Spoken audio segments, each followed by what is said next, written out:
प्रभु यीशु मसीह के नाम में एक बार फिर से आप सभी को जय मसीह की। मैं परमेश्वर का धन्यवाद करता हूं कि परमेश्वर ने एक बार मुझे समय दिया, अवसर दिया ताकि मैं खुदा के कलाम को आपके बीच में रखूं।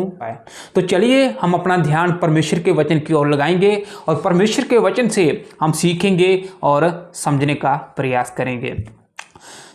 तो जब हम बाइबल के अंदर पढ़ते हैं, उत्पत्ति से लेकर प्रकाशित वाक्य तक, तो पूरी बाइबल के अंदर एक ही ऐसी औरत का नाम आया है जिसे भविष्यवक्तन कहा गया है और जिसे नबियों में से एक नबी भी कहा गया हुआ है।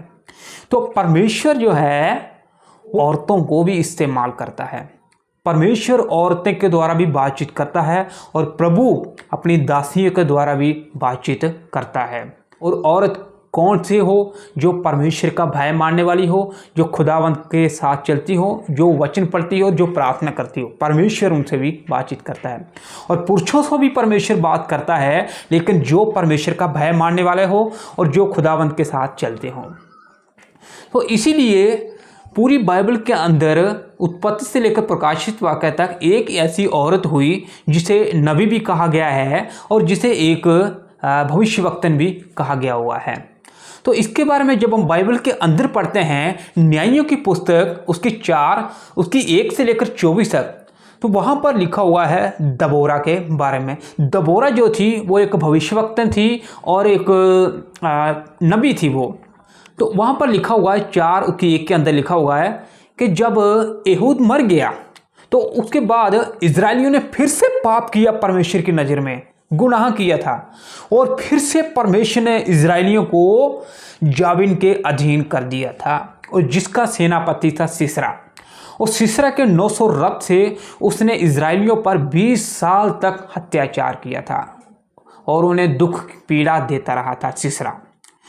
और उस समय दबोरा जो थी एक भविष्यवक्तन, एक नबी थी, वो एक खजूर के पेड़ के नीचे बैठा करती थी और वो परमेश्वर की भक्ति किया करती थी। और इजरायलियों को जो भी समस्या, जो भी परेशानी होती थी, वो डायरेक्ट सीधा दबोरा के पास आया करते थे और दबोरा उनका न्याय किया करती थी। एक बार फिर से इजरायलियों ने परमेश्वर को पुकारा और परमेश्वर ने इजरायलियों की दुहाई को सुन लिया था। और उसके बाद दबोरा जो खजूर के पेड़ के नीचे बैठा करती थी, परमेश्वर की ओर से एक हुक्म आया दबोरा को और दबोरा ने बाराक को बुलाया और बाराक से कहा कि तू 10,000 पुरुषों को लेकर के ताबोर के पहाड़ पर चले जा। लेकिन वहीं पर बाराक जो है वो मना कर देता है कि अगर तू मेरे साथ चलेगी तो मैं जाऊंगा, नहीं तो मैं नहीं जाऊंगा। और दबोरा बाराक से कहती है ठीक है, मैं तेरे साथ चलूंगी, पर इस यात्रा में तेरी कुछ बढ़ाई नहीं होगी, क्योंकि यहोवा परमेश्वर सीसरा को एक स्त्री के अधीन कर देगा। और उसके बाद दबोरा और बाराक वो निकल जाते हैं और बाराक जो है वो 10,000 पुरुषों को लेकर के ताबोर के पहाड़ पर चले जाता है। वो खड़ा हो जाता है और जब वो नीचे आ जाते हैं पहाड़ के नीचे, जब ये बात सीसरा को पता चलती है कि बाराक जो है वो मुझसे युद्ध करने के लिए ताबोर के पहाड़ पर, सीसरा है वो अपने रथों को, जो कि लोहे के रथ से 900, उन्हें लेकर के और भीड़ को, पूरी अपनी सेना को लेकर के वो भी निकल चला जाता है आगे। और दबोरा बाराक से कहती है उठ, आज का दिन है, परमेश्वर हमें विजय देगा, उठ और चले जा। और बाराक जो है वो 10,000 पुरुषों को लेकर के युद्ध करने के लिए चले जाता है सीसरा के साथ।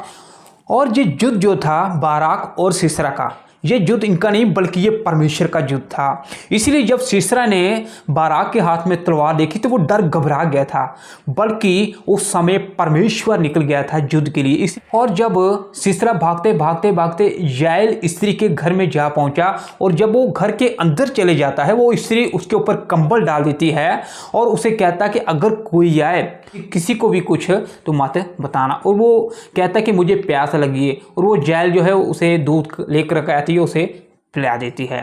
और उसके बाद याएल जो तीसरी जो होती है वो धीरे से पीछे आती है और हथौड़ा लेकर के, एक किल लेकर के उसके कान पट पे इधर मारती है और इधर से वो निकल जाता है। और वहीं पर सीसरा जो है वो मर जाता है और वह खत्म हो जाता है।